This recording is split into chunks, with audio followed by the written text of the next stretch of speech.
السلام عليكم ورحمة الله وبركاته. بسم الله الرحمن الرحيم. الحمد لله رب العالمين. الصلاة والسلام على رسوله الكريم وعلى آله وصحابته كلهم أجمعين أما بعد. ഏറെ ബഹുമാന്യരായ സുഹൃത്തുക്കളെ, സഹോദരങ്ങളെ, അള്ളാഹുവിനോടുള്ള തഖ്വയും സൂക്ഷ്മതയും ജീവിതത്തിലെ എല്ലാ രംഗങ്ങളിലും പാലിക്കണമെന്നും അത് ശീലിച്ചെടുക്കണമെന്നും അള്ളാഹു റസൂൽ സല്ലല്ലാഹു അലൈഹി വസല്ലമ ഇടയ്ക്കിടെ നൽകിയിരുന്ന ഒരു വസിയ്യത്തിനെ ഒന്നുകൂടി ശക്തമായി സൂചിപ്പിക്കുകയാണ്. അള്ളാഹു സുബ്ഹാനഹു വ തആല അങ്ങനെ തഖ്വ ശീലിച്ചെടുക്കാനും ജീവിതത്തിൽ ഉടനീളം തഖ്വ പാലിക്കാനും നമുക്കെല്ലാവർക്കും തൗഫീഖ് നൽകി അനുഗ്രഹിക്കുമാറാകട്ടെ. ഷെയ്ഖുൽ ഇസ്ലാം ഇബ്നു തൈമിയ്യ റഹ്മത്തുള്ളാഹി അലൈഹി കുറിച്ചായിരുന്നു നമ്മൾ ഇന്നലെ സംസാരിച്ചത്. അദ്ദേഹത്തിൻ്റെ ശിഷ്യന്മാരിൽ പ്രമുഖരായിരുന്ന ഇബ്നു ഖയ്യിം അൽ ജൗസിയ്യ റഹ്മത്തുള്ളാഹി അലൈഹിയെ കുറിച്ച് നമ്മൾ ഇന്നലെ പരാമർശിക്കുകയും ചെയ്തു. ഇന്ന് നമുക്ക് മനസ്സിലാക്കാനുള്ളത് ഇബ്നുൽ ഖയ്യിമിനെ കുറിച്ചാണ്. ഇബ്നുൽ ഖയ്യിം റഹ്മത്തുള്ളാഹി അലൈഹി തൻ്റെ ഗുരുനാഥനെ പോലെ, ഷെയ്ഖുൽ ഇസ്ലാമിനെ പോലെ സമാനമായ ഒരുപാട് അവസ്ഥകളിലൂടെ കടന്നു പോകേണ്ടി വന്ന ശിഷ്യനാണ് ഇബ്നുൽ ഖയ്യിം റഹ്മത്തുള്ളാഹി അലൈഹി. ഇസ്ലാമിക ലോകത്ത് അദ്ദേഹം നിർവഹിച്ച വിശിഷ്യ അദ്ദേഹത്തിൻ്റെ രചനകൾ, അദ്ദേഹം നടത്തിയ പഠനങ്ങൾ, അദ്ദേഹം മറുപടി കൊടുത്ത വിഷയങ്ങൾ, ഇതൊക്കെയും ഇന്നും സുലഭമായി ഇസ്ലാമിക ലോകത്ത് ലഭ്യമാണ്. തൻ്റെ അധ്യാപകനെ പോലെ തന്നെ ഒട്ടുമിക്ക മേഖലകളിലും കഴിവ് തെളിയിക്കാൻ ഭാഗ്യം ലഭിച്ച ഒരാൾ കൂടിയാണ് ഇബ്നുൽ ഖയ്യിം.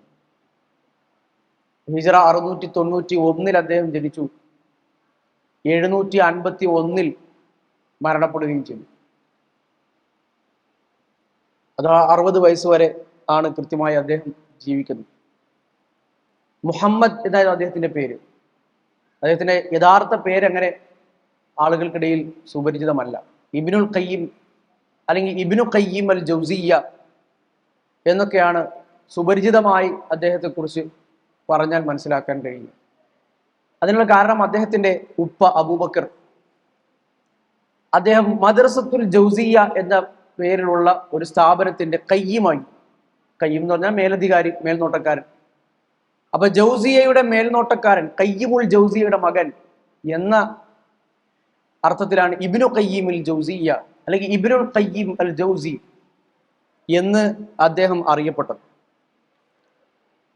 ഷെയ്ഖുൽ ഇസ്ലാം ഇബ്നു തൈമിയ്യ റഹ്മത്തുള്ളാഹി അലൈഹിയുടെ ഏറ്റവും പ്രഗത്ഭരായ ശിഷ്യനും ഏറ്റവും കൂടുതൽ കാലം അദ്ദേഹത്തോടൊപ്പം സഹവസിക്കുകയും അദ്ദേഹത്തിന്റെ സമാന നിലപാടുകൾ സ്വീകരിച്ചത് പ്രകാരം തന്നെ ആളുകൾ ഉപജാപങ്ങൾ നടത്തി, കത്തെഴുതി, അന്നത്തെ ഖാദിമാരെ സ്വാധീനിച്ച് ഭരണകൂടത്തെ തെറ്റിദ്ധരിപ്പിച്ച് ഷെയ്ഖുൽ ഇസ്ലാമിനെ എന്തിന്റെ പേരിലാണോ അദ്ദേഹം ജയിലിലടക്കപ്പെട്ടത് അതിന്റെ പേരിൽ ജയിലിലടക്കപ്പെടുകയും ചെയ്ത ആൾ കൂടിയാണ് ഇബ്നുൽ ഖയ്യിം. ഷെയ്ഖുൽ ഇസ്ലാം ജയിലിലാകുമ്പോൾ അദ്ദേഹത്തിന് പകരം ഡമസ്കസിലെ പള്ളിയിൽ ക്ലാസ് എടുത്തിരുന്നതും ഇബ്നുൽ ഖയ്യിം റഹ്മത്തുള്ളാഹി അലൈഹിയാണ്. തൻ്റെ ജീവിതത്തിലെ ഏറ്റവും പ്രധാനപ്പെട്ട ഒരു വ്യക്തിയായി എന്നല്ല, ആദ്യകാലത്ത് പലതരത്തിലുള്ള അശ്അരി വാദങ്ങളും അശ്അരി അഖീദയുടെ സ്വാധീനമൊക്കെ ഉണ്ടായിരുന്ന തൻ്റെ ജീവിതത്തിൽ നിന്ന് തന്നെ രക്ഷപ്പെടുത്തിയ, അല്ലാഹു സുബ്ഹാനഹു വ തആല നിയോഗിച്ച, തൻ്റെ ജീവിതത്തിലേക്ക് അയച്ച വലിയ ഒരു മഹാഭാഗ്യമായിട്ടാണ് തൻ്റെ ഗുരുനാഥനെ അദ്ദേഹം കണ്ടിരുന്നത്. അദ്ദേഹത്തിന്റെ ഉസ്താദിനെ പോലെ തന്നെ മുഹമ്മദ് ബിൻ അബീ ബക്കർ എന്ന് പറയുന്ന അദ്ദേഹം ഡമസ്കസിലാണ് ജനിക്കുന്നതും ജീവിക്കുന്നതും. ഡമസ്കസ് ആണ് അദ്ദേഹത്തിന്റെ പ്രദേശം. അദ്ദേഹം ഫഖീഹാണ്, ഉസൂലിയാണ്, മുഫസ്സിറാണ്, അറബി വ്യാകരണ വിദഗ്ധൻ, നഹ്വിയാണ്.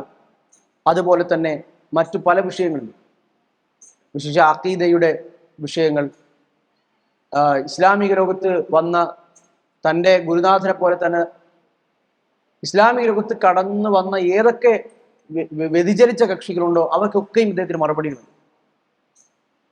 ഇബ്നുൽ ഖയ്യിം റഹ്മത്തുള്ളാഹി അലൈഹിയും ഷെയ്ഖുൽ ഇസ്ലാമിനെ പോലെ എന്തൊക്കെ ഇസ്ലാമിനെതിരെയുള്ള വിമർശനങ്ങൾ വന്നിട്ടുണ്ടോ, അതിപ്പോൾ ഉള്ളിൽ നിന്നാണെങ്കിലും പുറത്തു നിന്നാണെങ്കിലും, ഇനി നിരീശ്വരവാദികളുടേതാണെങ്കിലും, ഉള്ളിൽ തന്നെയുള്ള ഷീഇകളുടെയോ അല്ലെങ്കിൽ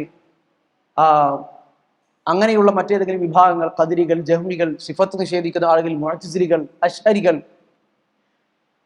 അതുപോലെ തന്നെ തത്വചിന്ത ഏറ്റവും പ്രാമുഖ്യം നൽകി അതനുസരിച്ച് ദീൻ മനസ്സിലാക്കാൻ ശ്രമിക്കുന്ന ആളുകൾ, ഫലാസിഫകൾ, ഫിലോസഫർമാർ, ഇവർക്കൊക്കെയും അദ്ദേഹത്തിന്റെ ഗ്രന്ഥങ്ങളിൽ മറുപടിയുണ്ട്. ഇബ്നുൽ ഖയ്യിം റഹ്മത്തുള്ളാഹി അലൈഹിയുടെ ഏറ്റവും പ്രധാനപ്പെട്ട മറ്റൊരു സവിശേഷത, അദ്ദേഹം വളരെ നല്ല ഭാഷയുടെ ഉടമയാണെന്നാണ്. ഇന്ന് പോലും അദ്ദേഹത്തിന്റെ ഗ്രന്ഥങ്ങൾ വായിക്കുന്ന ആളുകൾ വെറുതെ ഒരു ഗ്രന്ഥം അറിവ് കിട്ടുക എന്ന് മാത്രമല്ല, അദ്ദേഹത്തിന്റെ ഗ്രന്ഥങ്ങളുടെ ശൈലി തന്നെ ഒരു മനുഷ്യനെ പിടിച്ചുലക്കാൻ പോകുന്ന ഒന്നാണ്. അതുകൊണ്ട് തന്നെ കക്ഷിഭേദമന്യേ മുസ്ലിം സമൂഹത്തിലെ എല്ലാ ആളുകളും, കുറച്ച് ആഴത്തിൽ വായിക്കുന്ന ആളുകൾ, അദ്ദേഹത്തിന്റെ ഒരുപാട് ഗ്രന്ഥങ്ങൾ അവരുടെ ജീവിതത്തിലെ ഏറ്റവും പ്രധാനപ്പെട്ട അശ്അരികൾ പോലും, നമ്മുടെ നാട്ടിൽ തന്നെ ഉത്തരേന്ത്യയിൽ ജീവിച്ച് മരിച്ചുപോയ അബുൽ ഹസൻ അലി നദ്വി റഹിമഹുല്ല, അദ്ദേഹം ഒരു അശ്അരിയാണ്. അശ്അരി സൂഫി ലെവലിൽ ജീവിച്ചൊരു മനുഷ്യനാണ്. പക്ഷെ അറബി സാഹിത്യ രംഗത്തും അതുപോലെ തന്നെ ചരിത്ര രംഗത്തും ഒക്കെ ഒരുപാട് സേവനങ്ങൾ അദ്ദേഹം നിർവഹിച്ചിരുന്നു. അദ്ദേഹത്തിന്റെ ജീവിതത്തിലെ ഏറ്റവും കൂടുതൽ സ്വാധീനം ചെലുത്തിയ ഗ്രന്ഥങ്ങൾ എന്ന് പറയുന്നത് ഇബ്നു തൈമിയ്യയുടെയും ഇബ്നുൽ ഖയ്യിമിന്റെയും ഗ്രന്ഥങ്ങളാണ് എന്ന് അദ്ദേഹം തന്നെ പറയുന്നത് കാണാൻ കഴിയും. നമ്മുടെ നാട്ടിൽ ഉള്ള ദൈവബന്ധ അടിസ്ഥാനപ്പെടുത്തി ജീവിക്കുന്ന ആളുകളൊക്കെയും അവർ ദൈവബന്ധികളാണ്, ഒന്നുകിൽ അശ്അരികളോ മാതുരിദികളോ ഒക്കെ ആണെങ്കിൽ പോലും ഷെയ്ഖുൽ ഇസ്ലാം ഇബ്നു തൈമിയ്യയുടെയും ഇബ്നുൽ ഖയ്യിമിന്റെയും ഗ്രന്ഥങ്ങളിൽ അവരെയും വളരെ വലിയ രൂപത്തിൽ വിലവെക്കുന്നവരും അവരെ പ്രതിരോധിച്ച് സംസാരിക്കുന്ന ആളുകളും ഒക്കെയാണ്. ആ രംഗത്ത് അവർക്ക് ഈ പറഞ്ഞ പണ്ഡിതന്മാരോട് ഒരു പ്രത്യേക മമതയും സ്നേഹവും ഒക്കെയാണ്. ഇവരുടെ ഗ്രന്ഥങ്ങൾ ഒരുപാട് അവർ ഉപയോഗപ്പെടുത്താറുണ്ട്. അഖീദ വിഷയത്തിലുള്ള ഗ്രന്ഥങ്ങളല്ല. അഖീദ വിഷയത്തിലുള്ള ഗ്രന്ഥങ്ങൾ സ്വാഭാവികമായി ഉപയോഗപ്പെടുത്തില്ല.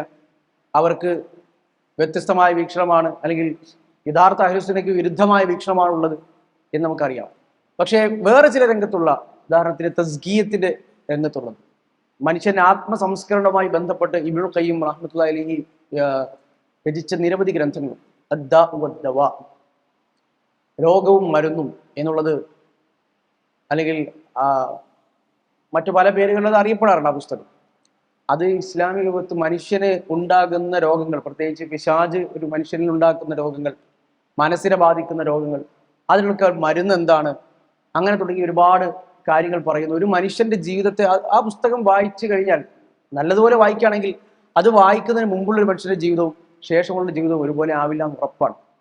അങ്ങനെയാണ് അദ്ദേഹത്തിന്റെ ശൈലി. അത് ഏത് പുസ്തകങ്ങൾ, ഏത് വിഷയം എഴുതി കഴിഞ്ഞാലും അദ്ദേഹത്തിന്റെ ശൈലി നമ്മളെ കീഴ്പ്പെടുത്തും.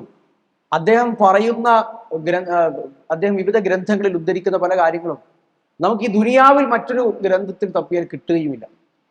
അങ്ങനെ ചില കാര്യങ്ങൾ ഇബ്നുൽ ഖയ്യിം റഹ്മത്തുള്ളാഹിയുടെ ഒരു പ്രത്യേകത കൂടിയാണ്. വേറൊരു സ്ഥലത്തും അത് കിട്ടൂല. അത് അദ്ദേഹത്തിന്റെ തന്നെ സ്വന്തം പഠനങ്ങളിലൂടെ ഇസ്ലാമിക പ്രമാണങ്ങളിൽ ആഴത്തിൽ വായിച്ചറിഞ്ഞ് അതിൽ നിന്ന് അദ്ദേഹത്തിന് കിട്ടിയ, അദ്ദേഹം മനസ്സിലാക്കിയ മനസ്സിലാക്കലുകളാണ്.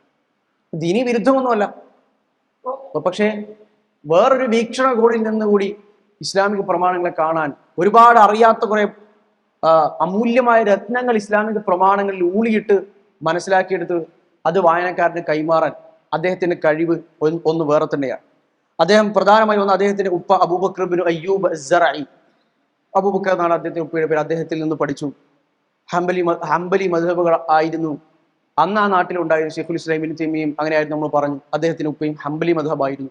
അവരുടെ ഹംബലി മദ്ഹബിലാണ് അദ്ദേഹം പഠിക്കുന്നതും വളരുന്നതും. അതുപോലെ തന്നെ വളരെ ചെറുപ്പത്തിൽ തന്നെ ഷെയ്ഖുൽ ഇസ്ലാമിനെ പോലെ ഈ വിഷയങ്ങളിൽ നൈപുണ്യം തെളിയിക്കാനും ഫത്വകൾ കൊടുക്കാനും ഒക്കെയുള്ള യോഗ്യത അദ്ദേഹത്തിന് ഉണ്ടായി. ഷെയ്ഖുൽ ഇസ്ലാം ഡമസ്കസിൽ എത്തിയ അന്ന് മുതൽ, ആ ഒരു സമയം മുതൽ ഇബ്നുൽ ഖയ്യിം അദ്ദേഹത്തിന്റെ കൂടെയുണ്ട്, അദ്ദേഹത്തിന് പഠിക്കാൻ കൂടെയും. ഷെയ്ഖുൽ ഇസ്ലാമിന്റെ മരണം വരെയും ഇബ്നുൽ ഖയ്യിം റഹ്മത്തുള്ളാഹി അലൈഹി അദ്ദേഹത്തിന്റെ കൂടെയുണ്ട്. ഏറ്റവും പ്രധാനമായി ഒന്ന് തഫ്സീർ, അതുപോലെ തന്നെ ഉസൂലുദ്ദീൻ, ഇവ രണ്ടിലുമായിരുന്നു അദ്ദേഹത്തിന്റെ ഏറ്റവും കൂടുതൽ അദ്ദേഹം കഴിവ് പ്രദർശിപ്പിച്ച മേഖലകൾ എന്ന് പണ്ഡിതന്മാർ പറയാറുണ്ട്.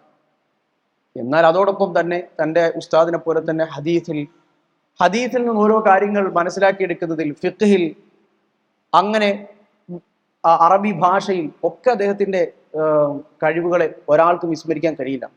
അദ്ദേഹത്തിന്റെ ചില പുസ്തകങ്ങൾ എന്ന് പറയുന്ന കവിതകൾ, നൂനിയ എന്ന് പറയുന്ന അദ്ദേഹത്തിന്റെ ഒരു കവിതയും ഈ അറബി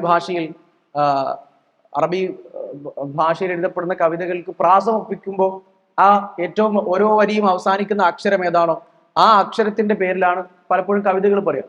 ഷെയ്ഖുൽ ഇസ്ലാം ഇബ്നു തൈമിയ്യ റഹ്മത്തുള്ളാഹി അലൈഹി ലാമിയ്യ എന്ന പേരുള്ള കവിതയാണ്. ആ ചെറിയൊരു കവിതയാണ്. ആ കവിതയുടെ അവസാനം എല്ലാ അക്ഷരങ്ങളും ലാമായി. അതൊരു ചെറിയ കവിതയാണ്. ഇബ്നുൽ ഖയ്യിം റഹ്മത്തുള്ളാഹി അലൈഹി നൂനിയ എന്ന പേരിൽ ഒരു കവിത എന്ന് തന്നെ പറയാൻ കഴിയില്ല. ആ നൂനിയ എന്ന് പറയുന്ന ഗ്രന്ഥം ഒരു വലിയൊരു സമുദ്രമാണ്. അതിലില്ലാത്ത ആളുകൾക്കുള്ള മറുപടികളില്ല. ഓരോ വിഷയത്തിനും 20-30 തെളിവുകൾ അക്കമിട്ട് അദ്ദേഹം അതിൽ പറയുന്നത് കാണാൻ കഴിയും. ചില വിഷയങ്ങൾ അദ്ദേഹം പറയും, ഇതിന് 1000 തെളിവുകൾ എനിക്ക് സമർപ്പിക്കാൻ സാധിക്കും. പക്ഷെ 1000 എഴുതി കഴിഞ്ഞാൽ ഈ പുസ്തകം പിന്നെ അത് മാത്രമേ ഉണ്ടാവുള്ളൂ. അതുകൊണ്ട് ആ 1000 തെളിവുകളുടെയും ബേസ് അദ്ദേഹം അവിടെ പറയും. ഇതുകൊണ്ട് ഇതിൽ നിന്ന് 1000 സംഗതികൾ കിട്ടും, ഇതിൽ നിന്ന് ബാക്കി സംഗതികൾ കിട്ടും എന്ന് പറഞ്ഞ് അദ്ദേഹത്തിന്റെ ബേസ് അദ്ദേഹം പറഞ്ഞു പോകും. അങ്ങനെ പറഞ്ഞു പോയിട്ടും പ്രധാനപ്പെട്ട ഇസ്ലാമിന്റെ പേരിൽ രംഗത്ത് വന്ന ഇബ്നു സീനയെ പോലെ, ഫാറാബിയെ പോലെ, നാസിറുദ്ദീൻ തൂസിയെ പോലെ പലരും വലിയ സംഭവങ്ങളായി വിചാരിക്കുന്ന ഇന്നും ഇസ്ലാമിക തത്വശാസ്ത്രജ്ഞന്മാർ, മുസ്ലിം തത്വശാസ്ത്രജ്ഞന്മാർ എന്ന് പറഞ്ഞ അഭിമാനം കൊള്ളുന്ന ഇത്തരത്തിലുള്ള ആളുകളുടെ ഉള്ളുകള്ളികൾ യഥാർത്ഥത്തിൽ പുറത്തു കൊണ്ടുവരുന്നത് അദ്ദേഹത്തിന്റെ പങ്ക് ചെറുതല്ല. ഇബ്നു സീനയെ പോലെയുള്ള ആളുകൾ വൈദ്യശാസ്ത്ര രംഗത്ത് വലിയ സംഭാവന അർപ്പിച്ചിട്ടുണ്ട്. എങ്കിലും അൽ ഖാനൂൻ ഫി തിബ്ബ് എന്ന് പറയുന്ന അദ്ദേഹത്തിന്റെ ഗ്രന്ഥം ഇമാം നവവി പഠിക്കാൻ ശ്രമിച്ചതൊക്കെ നമ്മൾ പറഞ്ഞിരുന്നു. പക്ഷേ അദ്ദേഹം ഒരു ഷീഇയായിരുന്നു. ഷീഇകളിൽ തന്നെ തീവ്ര വിഭാഗം എന്ന് പറയാൻ കഴിയുന്ന കർമ്മത്തി വിഭാഗക്കാരായിരുന്നു അദ്ദേഹം. അവരാണ് ഒരു കാലത്ത് കാബയിൽ നിന്ന് ഹജറുൽ അസ്വദ് അടിച്ചു മാറ്റിക്കൊണ്ടുപോയി 22 വർഷത്തോളം അവരുടെ കയ്യിൽ അത് സൂക്ഷിച്ചത്. കാബയിൽ മസ്ജിദുൽ ഹറമിൽ ഹജറുൽ അസ്വദ് ഇല്ലാതിരുന്ന ഒരു കാലഘട്ടം, അത് അവരുടെ ആക്രമണം കാരണം അവർ ആക്രമിച്ചത് മോഷ്ടിച്ചു കൊണ്ടുപോവുകയായിരുന്നു എന്ന് പറഞ്ഞു. ആ ഒരു വിഭാഗക്കാരാണ് ഇബ്നു സീന. അദ്ദേഹം ഇസ്ലാമിന് വരുത്തിവെച്ച തത്വശാസ്ത്ര രംഗത്ത് ഇസ്ലാമിന് വരുത്തിവെച്ച അപകടങ്ങളെ ചില്ലറയല്ല. നാസിറുദ്ദീൻ തൂസി ഇതുപോലെ തന്നെ മറ്റു പല രേഖകളും ശാസ്ത്ര മേഖലയിൽ വലിയ സംഭാവന അർപ്പിച്ച മനുഷ്യനാണ്. എങ്കിൽ പോലും ഇസ്ലാമിക ലോകത്ത് അഖീദയിൽ അദ്ദേഹം വരുത്തിവെച്ച വിനകൾക്ക് കണക്കില്ല. അങ്ങനെ ഇസ്ലാമിക ലോകത്ത് ഇങ്ങനെ അറിയപ്പെട്ട പല ആളുകളെയും പിന്നീട് ഫാറാബിയെ പോലുള്ള ആളുകളൊക്കെ അറിയപ്പെടുന്നത് മുഅല്ലിമുസ്താനി, രണ്ടാം അധ്യാപകൻ, രണ്ടാമത്തെ ടീച്ചർ. ഒന്നാമത്തെ ടീച്ചർ അരിസ്റ്റോട്ടിലോ അല്ലെങ്കിൽ അരിസ്റ്റോട്ടിലായിട്ട് എണ്ണപ്പെടും. രണ്ടാമത്തെ തത്വചിന്തയിലെ അധ്യാപകൻ എന്ന് പറഞ്ഞ് ആളുകൾ വളരെ പ്രശസ്തിയോടെ അഭിമാനത്തോട് കൊണ്ട് നടക്കുന്ന ഇത്തരത്തിലുള്ള ആളുകളുടെ ഉള്ളുകളിൽ അദ്ദേഹം വിളിച്ചത് കൊണ്ടുപോകുന്നതാണ്. ആ പുസ്തകത്തിൽ ഒരു ഇസ്ലാമിക വിശ്വാസം മുറുകെ പിടിക്കുന്ന ഒരാളെ സംബന്ധിച്ചിടത്തോളം ഏതൊക്കെ പ്രത്യയശാസ്ത്രങ്ങളുമായി ഇടപെടേണ്ടി വരുമോ ക്രിസ്ത്യാനികൾ, ഇസ്ലാമിൽ തന്നെയുള്ള സിഫത്തുകളെ നിഷേധിക്കുന്ന ആളുകൾ, അതുപോലെ തന്നെ ഏതൊക്കെ മതങ്ങളാവാം, പ്രത്യയശാസ്ത്രങ്ങളാകാം, ആശയങ്ങളാകാം, വിവിധ തത്വ ചിന്താധാരകളാകാം, മുസ്ലിങ്ങൾക്കിടയിൽ തന്നെയുള്ള പിഴച്ച അവാന്തര വിഭാഗങ്ങൾ, ഏതൊക്കെ വിഭാഗങ്ങളുണ്ടോ അന്നത്തെ കാലത്ത് അദ്ദേഹം അഡ്രസ്സ് ചെയ്യാത്ത ഒരാളും. അതുകൊണ്ടാണ് നൂനിയ എന്ന് പറയുന്ന ആ ഗ്രന്ഥത്തിന് അതൊക്കെ ഒരു കവിത എന്ന് പറയാൻ കഴിയില്ല. കാരണം സംഗതി വരികളാണ്, ഈരടികളാണ്, 2 വരികൾ വീതമുള്ള അറബി കവിത തന്നെയാണ്. പക്ഷെ അതിന്റെ എണ്ണം എത്രയെന്ന് ചോദിച്ചാൽ 6000-ലധികം വരികളുണ്ട്. 6000-ലധികം വരികളുള്ളതാണ് അദ്ദേഹത്തിന്റെ നൂനിയ. ഒരൊറ്റ ഗ്രന്ഥത്തിന്റെ അല്ലെങ്കിൽ ഒരൊറ്റ കവിതയുടെ കാര്യങ്ങൾ സൂചിപ്പിച്ചു. ഇതുപോലെ എത്രയോ ഗ്രന്ഥങ്ങൾ അദ്ദേഹത്തിന് ഉണ്ടായിട്ടുണ്ട്. അപ്പൊ അതും അദ്ദേഹത്തിന്റെ ഭാഷയിലുള്ള അദ്ദേഹത്തിന്റെ കഴിവും, അറബി കൊണ്ട് അമ്മാരമാടാനുള്ള അദ്ദേഹത്തിന്റെ കഴിവും, അതുപോലെ തന്നെ ഇസ്ലാമിക വിഷയങ്ങളിൽ തെളിവോടുകൂടി സംസാരിക്കാനുള്ള അദ്ദേഹത്തിന്റെ കഴിവുമാണ് ഇതിൽ നിന്നൊക്കെ മനസ്സിലാക്കാൻ കഴിയും. അദ്ദേഹത്തിന്റെ ഗുരുനാഥനിൽ നിന്ന് ലഭിച്ചതുപോലെ പ്രധാനമായും തന്റെ ഉപ്പയിൽ നിന്ന് അദ്ദേഹം ഫിഖ്ഹ് പഠിച്ചു. വിശിഷ്യ ഫറായിദ്, അനന്തരാവകാശ നിയമങ്ങളെ കുറിച്ച് അദ്ദേഹം പഠിച്ചു. അതുപോലെ ഇബ്നു അബ്ദിദ്ദാഹിം എന്ന് പറയുന്ന പണ്ഡിതൻ അദ്ദേഹത്തിന്റെ ഉസ്താദാണ്. ഇബ്നു തൈമിയ്യ റഹ്മത്തുള്ളാഹി അലൈഹി പ്രധാനമായും തഫ്സീർ, ഹദീസ്, ഫിഖ്ഹ്. ഇബ്നു തൈമിയ്യയിൽ നിന്ന് അദ്ദേഹത്തിന് ലഭിക്കാത്ത വിജ്ഞാനങ്ങളൊന്നും ഉണ്ടാകില്ല. 2 ഉസൂലുകൾ, ഉസൂലുൽ ഫിഖ്ഹും ഉസൂലുൽ ഹദീസും അല്ലെങ്കിൽ ഉസൂലുദ്ദീനും, ഇതൊക്കെയും അദ്ദേഹം തന്റെ ഉസ്താദായിരുന്ന ഇബ്നു തൈമിയ്യ റഹ്മത്തുള്ളാഹി അലൈഹിൽ നിന്നാണ് പഠിക്കുന്നത്. അദ്ദേഹത്തിന്റെ നൂനിയയിൽ നാം നേരത്തെ പറഞ്ഞ ആ നൂനിയ എന്ന് പറയുന്നതിന്റെ പല ഭാഗങ്ങളും ഇന്ന് സോഷ്യൽ മീഡിയയിലും മറ്റും അതിന്റെ ചില ഭാഗങ്ങൾ മാത്രം ഒരു കവിതയായി ആലപിച്ച് അത് ഒരു പാട്ട് പോലെ, ഒരു നഷീദ് പോലെയൊക്കെ ആളുകൾ കേൾക്കുന്നതൊക്കെ കാണാൻ കഴിയും. അദ്ദേഹത്തിന് സ്വർഗത്തെക്കുറിച്ചുള്ള വരികൾ, സ്വർഗത്തിന്റെ ആസ്വാദനങ്ങളും സ്വർഗത്തിൽ അള്ളാഹു സുബ്ഹാനഹു വ തആല ഒരുക്കി വെച്ചിരിക്കുന്നത് അത് മാത്രം ആളുകൾ ഒരു പാട്ട് പോലെ, അതൊരു കവിത പോലെ അത് ആലപിക്കുന്നത് ഇന്നത്തെ കാലത്ത് കാണാൻ കഴിയും.